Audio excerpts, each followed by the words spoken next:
en la oscuridad antes del amanecer del 22 de junio de 1941, mientras la Operación Barbarroja irrumpía por la frontera soviética. Miles de T-26 esperaban en depósitos y guarniciones por todo el oeste de la Unión Soviética. Antes fueron la columna vertebral del poder blindado soviético. Pronto encarnarían uno de los reveses más devastadores de la historia militar. La historia del T-26 se remonta a finales de los años 20, cuando la Unión Soviética adquirió varios tanques británicos Vickers de 6 toneladas. Los diseñadores soviéticos rediseñaron y mejoraron ese concepto importado. De ahí nació el tanque ligero T-26, equipado con un cañón principal de 45 milímetros, sólidamente construido para su época. El T-26 se consideraba de vanguardia cuando entró en servicio en 1931. Para cuando empezó la invasión alemana, el Ejército Rojo había producido más de 11.000 T-26. Era el tanque más numeroso en el servicio soviético. Ya había visto acción en España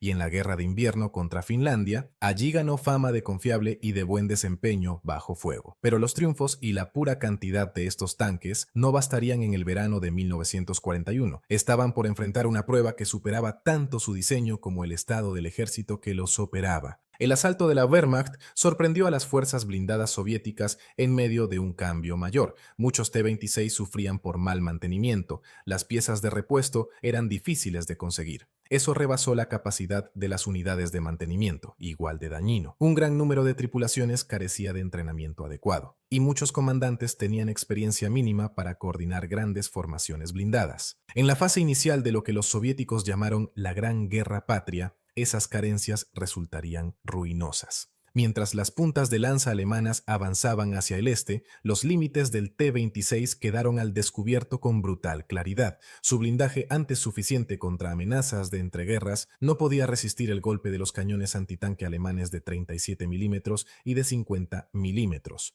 El motor de gasolina del tanque tendía a incendiarse cuando recibía un impacto. Sus orugas eran relativamente estrechas, no eran adecuadas para el barro pesado ni para el terreno áspero que predominaban en gran parte del campo.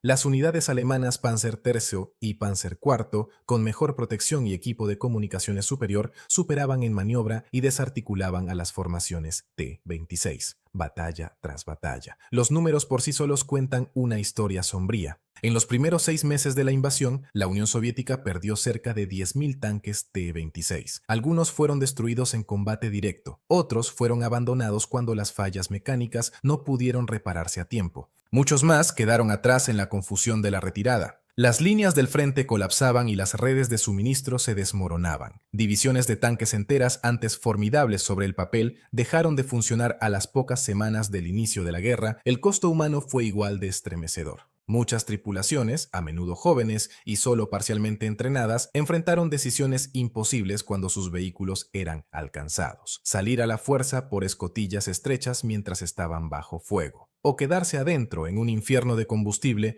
y munición en llamas. Los veteranos que sobrevivieron después describieron escenas de pesadilla, columnas de T-26 ardiendo a lo largo de caminos remotos, las tripulaciones atrapadas adentro. Era un paisaje de acero y fuego. Nadie que lo viera podría olvidarlo.